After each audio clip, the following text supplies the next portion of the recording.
Hi, welcome to the third part of Making Voices Heard. This project is designed to empower students of color to explain their experiences with prejudice and discrimination in educational settings. I'm an associate professor at the University of Connecticut in the Department of Human Development and Family Sciences. My research focuses on how youth and young adults experience bias-based victimization, oppression, and discrimination, and how we make sense of it and how we respond to it. I am assistant professor in residence at the University of Connecticut in the counselor education and counseling psychology program, where we train school counselors to work in schools. My research focuses around how students adjust to college and how students transition from high school to college and how academically motivated they are from their experience of positive or negative adjustment to college.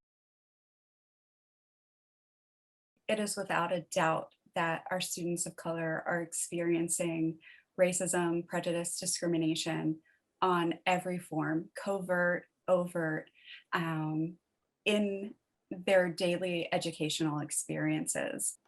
From preschool, we are seeing that the educators will underestimate the academic aptitude and achievement abilities of preschool children, Black preschool children, in comparison to white preschool children.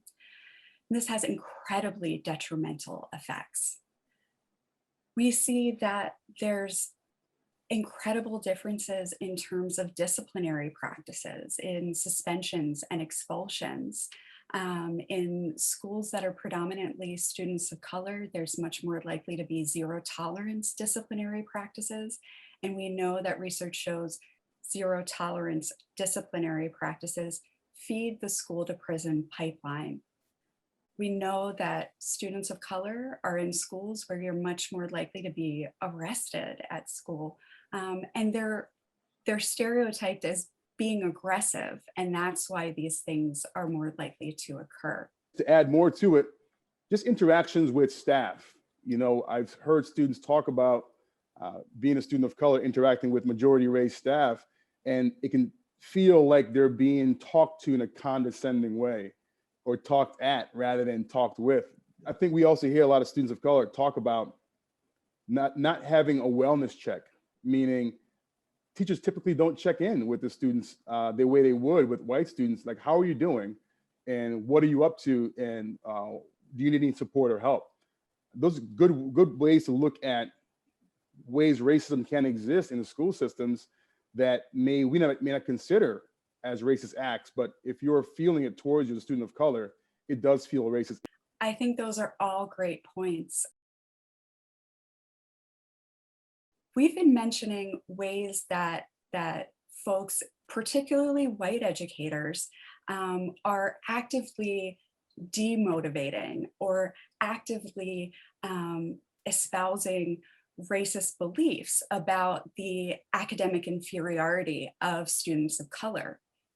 What about those white educators who believe that they are acting in socially just ways? There are some educators out there who can be seen as social advocates, who can be seen as having this sense of progressive understanding and really being a support system for students of color. But they might do something like teach texts like Huckleberry Finn and allow students in the classroom to use the N-word and not teach the context of it, not talk about the impact of the N-word on the students of color, not check in with their students of color about how this actually affects them. That brings a great point when we're talking about systemic racism in an educational system in general, where more students of color are clustered in neighborhoods and community of color, which tend to have a lower socioeconomic background, which could mean most schools that are maybe in urban settings or where there are communities that are lower SES, socioeconomic status, the school will have less resources potentially. The school will have less funding, outdated materials that can really, like you spoke about, texts and literature that's not no longer contemporary or relevant, which can be offensive because it was built on the white supremacy of the nation. But those outdated texts can be harmful to students of color that are in the schools today, and they want to learn more relevant things. I want to shift and talk about as well is just the stereotypes that students of color may come into school spaces with, that they may get labeled and they may get categorized, and they can't shake some labels that are added to them based on because of their race and their culture, and it follows them. Let's say Black boys and girls, because of the social and political narrative, they could walk into a school space, into a higher ed space, just being themselves, and they could be labeled angry Black woman or angry Black man. And these are labels that are continually potentially given to students of color that are unshakable. What's heartbreaking about this is that we know that when students of color are able to have a stronger sense of ethnic identity, they do better in social outcomes, in behavioral outcomes, in psychological outcomes, in physical health outcomes, and in academic outcomes. And what the educational environment is doing in these cases is forcing them to have this negative connotation of ethnic identity, and oftentimes hide their sense of ethnic identity and run away from it, because all that they're associating with is angry Black woman, intimidating and aggressive Black man. For other students of color, assumed and ascribed identity of immigrant, Latinx, and Asian folks. Go back to where you came from.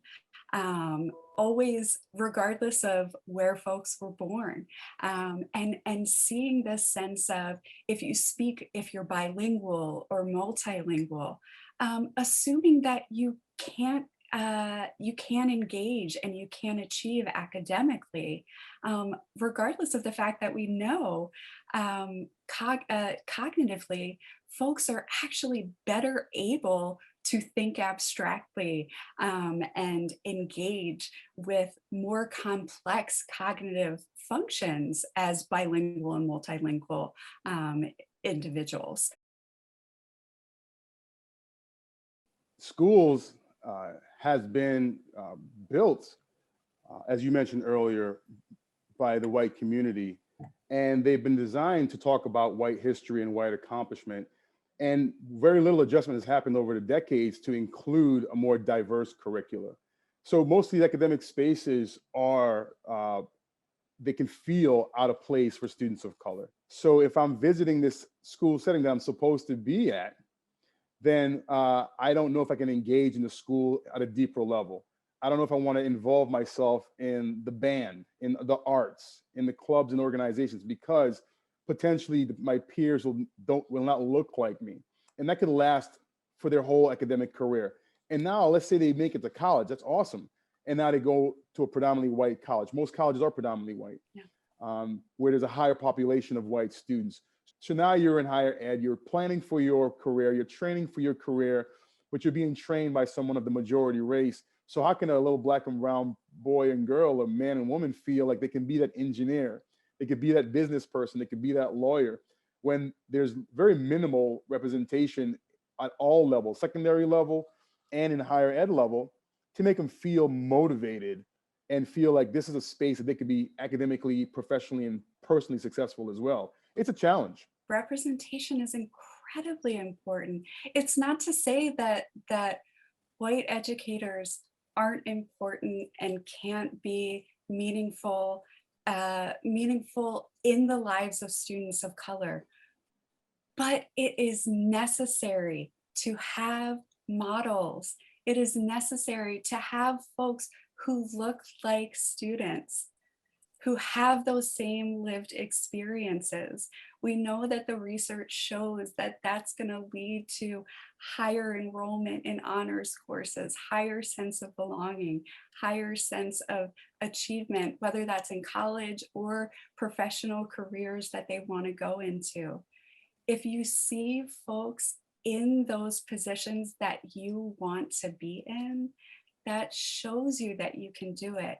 What is the message that we are giving if the positions of power that students see are only filled by white folks? So, Elena, we're talking a lot about academic and educational experiences and putting ourselves in the place of students that are entering these spaces and listening to the voices of students that are currently students in these spaces. And many are talking about their impressions and the perceptions they have being students of color when they walk into and they're learning in white spaces. And we talked a lot about just the lack of sense of belonging and feeling accepted. But I also wanted to shift and really bring up that these students also may have a sense of culture shock. You know, they're literally going from one environment to another. They are American born, they are, or they could be international students, or they are from the same neighborhood as and communities from as their white peers. But when they go into a space that's predominantly white, they can still be culture shock in their own hometown and own community, which means they're experiencing potentially imposter syndrome. Do I belong here? Am I welcomed here? Will I be accepted here? Will I be given a chance to really fully explain who I am and what I can do? I can remember myself being a Black male in my high school, or even when I was in college, being the only student of color in in some rooms, having to be the ambassador of my race and culture, and even being a Black male, my gender, race, and culture. And when you're that few in a classroom of 20 to 200, you can be dismissed. You can be unwelcome. You can be invisible. That's not a momentary thing. It can last their whole academic career. But let's do a different example. You know, now you're entering maybe a private school setting where most of the peers are affluent. They come from a network where their parents have, you know, money and power and influence. And now you have a student of color that may be there, that may equally have that access and influence, or they may be there on scholarship. Well, you know what? They're in this new community now that can change their track, which can change their family's future. But they can't sag their pants anymore. They can't have the fro, and they can't have the slang, or so they believe. So they code switch, they adapt, they assimilate. That truly becomes a survival tool because that student may see, I can be like my peers who have successful parents, and I want that same level of success. So that happens in an academic setting, and it mainly is done to be accepted, to be heard, to be visible. You know, but are these students truly being themselves? I would argue that they aren't, but they've learned that this is a critical identity to have in their tool belt in order to survive and to persist to different levels and to knock down some walls and to open some gates. I grew up in Baltimore, um, in, and that's a working class, predominantly Black city. And growing up, I came from a lower socioeconomic status, single parent, headed family. My mom raised us, me and my sister, and I was a scholarship kid in a predominantly affluent school, and it was definitely a code switching experience for me.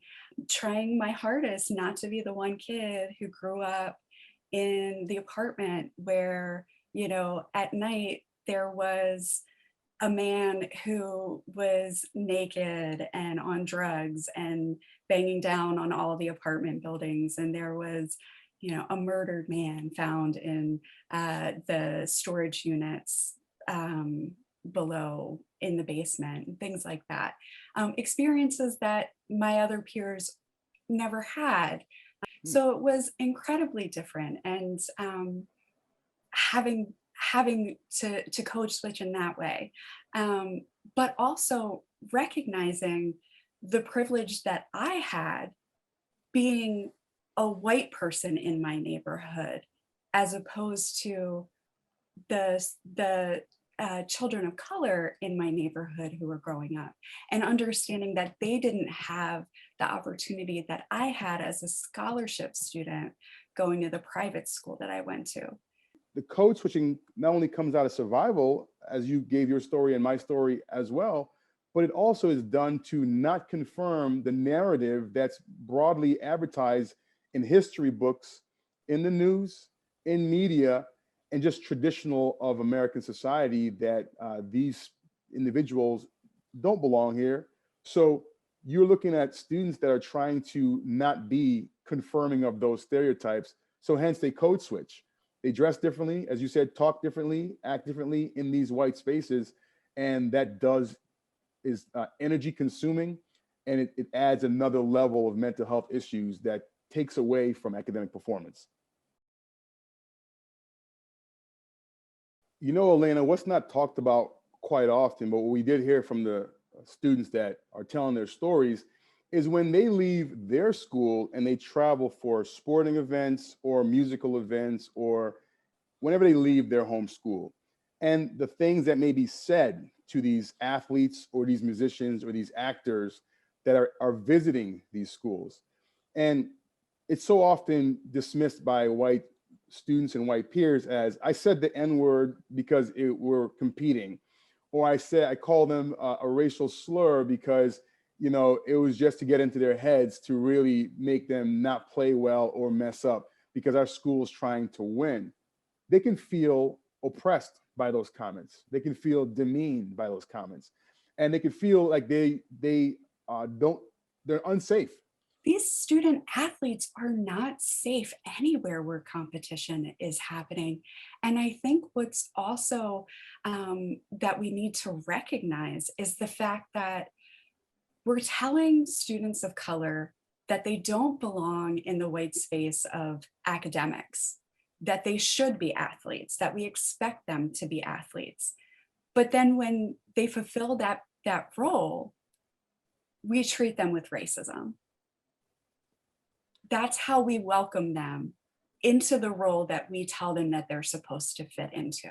It's a level of control, and it's very traumatizing, as we said before, for students who are developing and trying to have a good educational experience.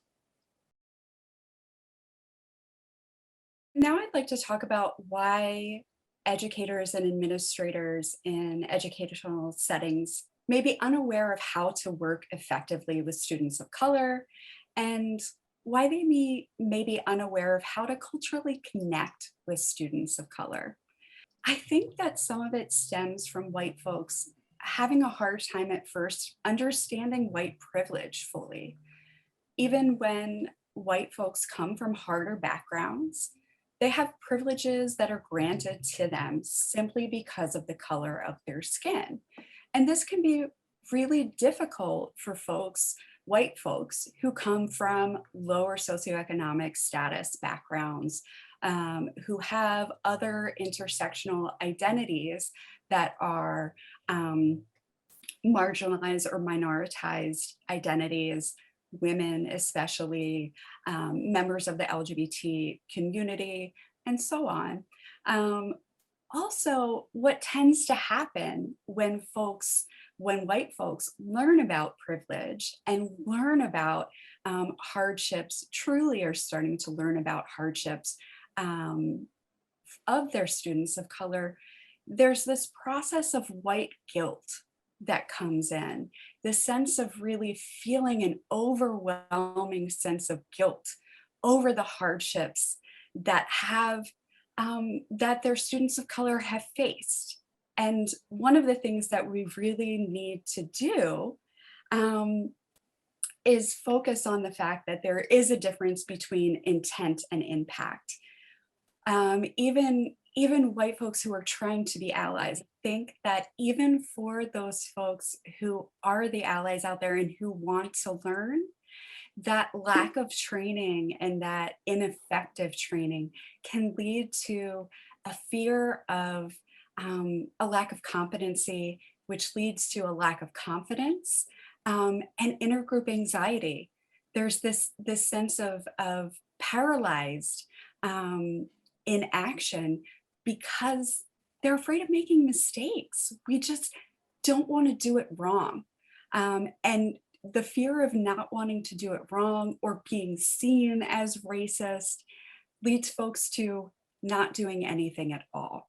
We have to do better. We have to know better and do better. Now would be a great time to switch gears and start talking about some tips that we have. We want folks to be able to walk away from this video with some practical tips on how we might be able to make our learning environments safer, more inclusive, and reduce prejudice, discrimination, and racism in the educational system. So, what I think would be a great tool is to start with continued intentional professional development and training on cultural competency and diversity skills. The first thing that I have to say is it has to be ongoing. It can't be a one and done. We have to remember that importance of intent versus impact. You can cause harm when you're trying to act as an ally, especially our white allies. We need to be able to listen and learn. Reading a stack of books isn't going to make us socially just. Having one training isn't going to make us anti-racist. We know that there's research that shows that even the trendiest trainings, like implicit bias trainings, aren't effective at eliminating our bias-based discrimination. So we need systemic change. As a white person and as an educator, we have to be able to name systems of oppression, racism, discrimination, white supremacy, and the role that it played in building our educational system and the role it continues to play. And we need to reconcile the part that we play in that system, in my own position, in your own positions as educators. And this takes dedicated, honest, and continued reflection. And this needs to be done through that continued intentional professional and personal development and training on cultural competency and diversity skills. Completely agree.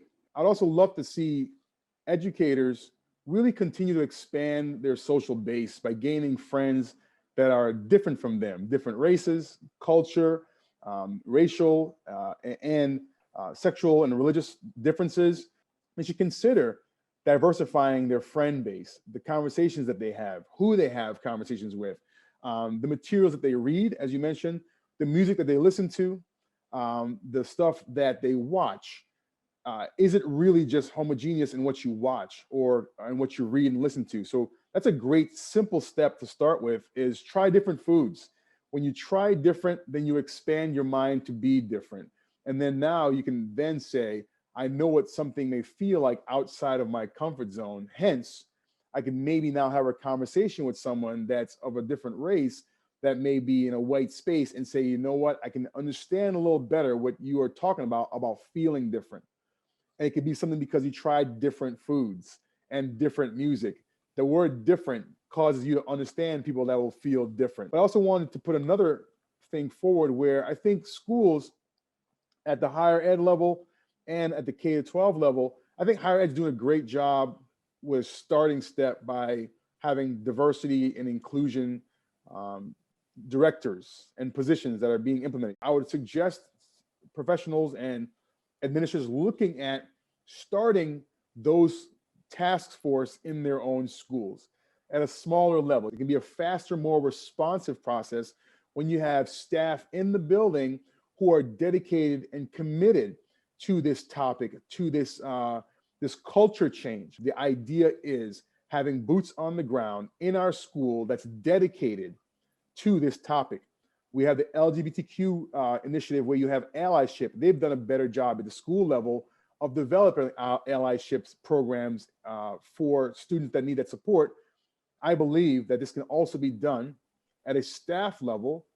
If principals really believe in this initiative, it can be done where students and staff can get responsive action because it's happening in-house before it's kicked up to a higher level.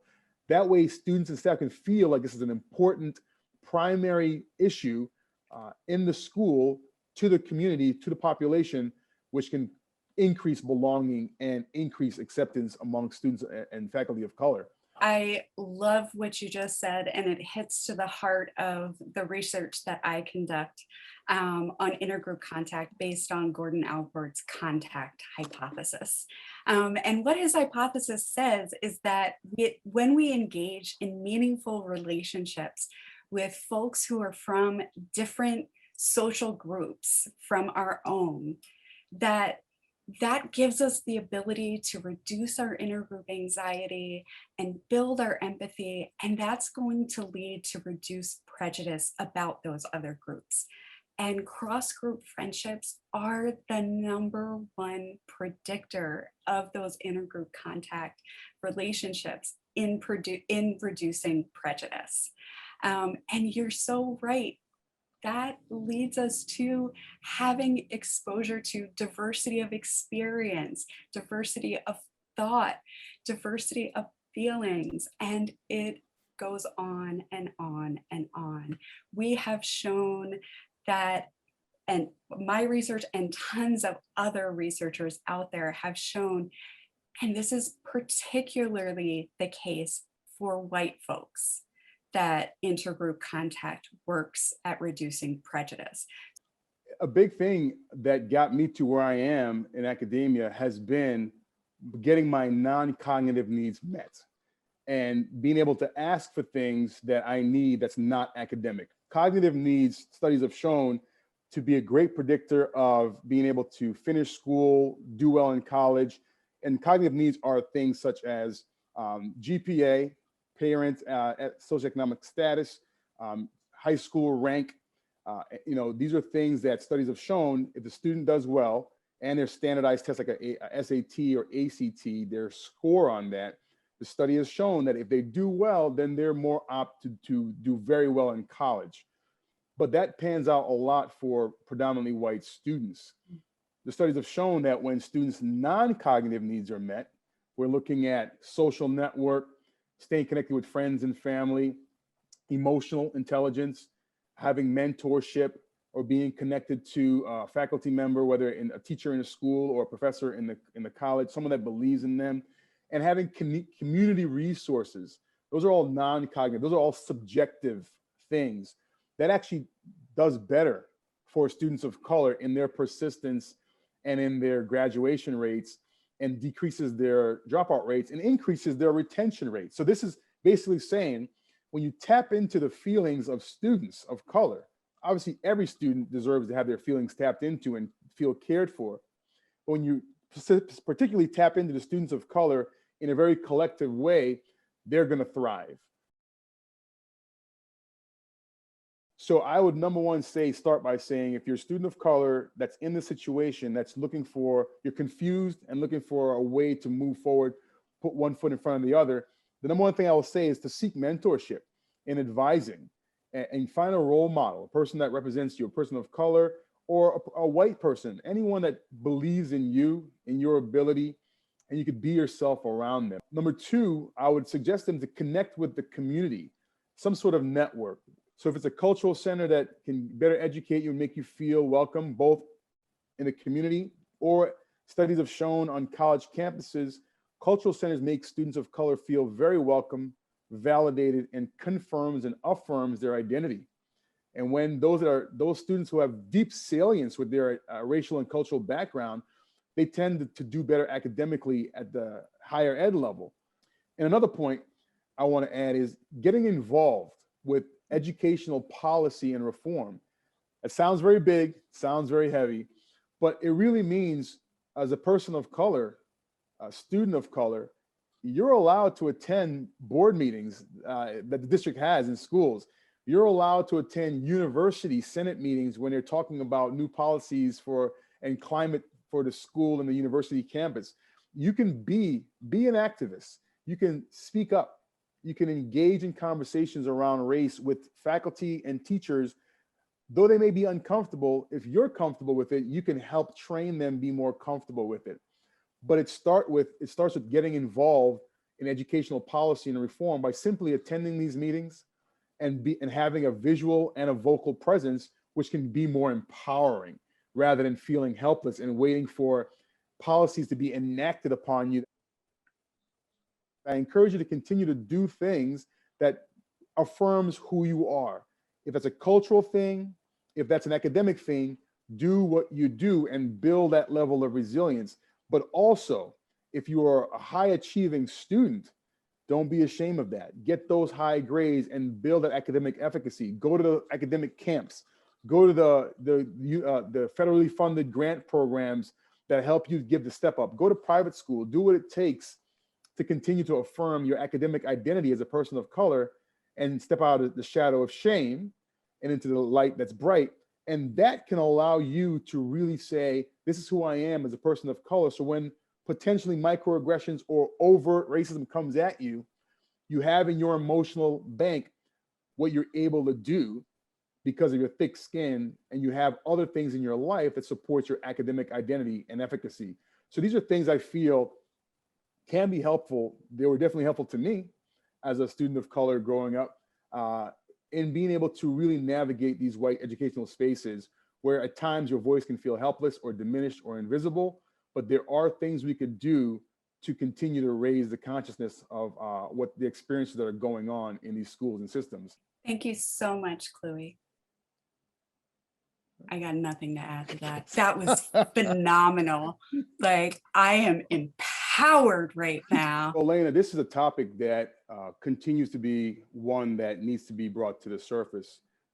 So often we hear many educators say, I didn't think that racism still existed in the school system, yet it's evident in the resources that an urban school may have to a suburban school or a rural school may have to a suburban school.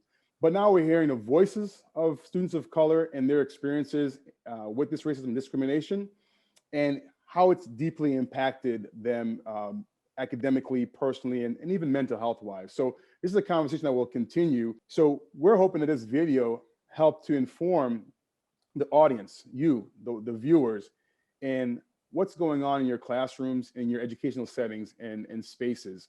But as importantly, we also hope that we were able to give you some tips and strategies on how to be able to be more connective, more culturally sensitive, and more aware of the experiences of students of color so you can be effective and helpful. We want to continue the conversation around this topic. We want to continue to support our students who are trying their best on all levels in a society that's unequitable, in a system that's inequitable, and trying to do what they can. I'm Dr. Challenger and Dr. Elena Brennick. We can be reached at the University of Connecticut.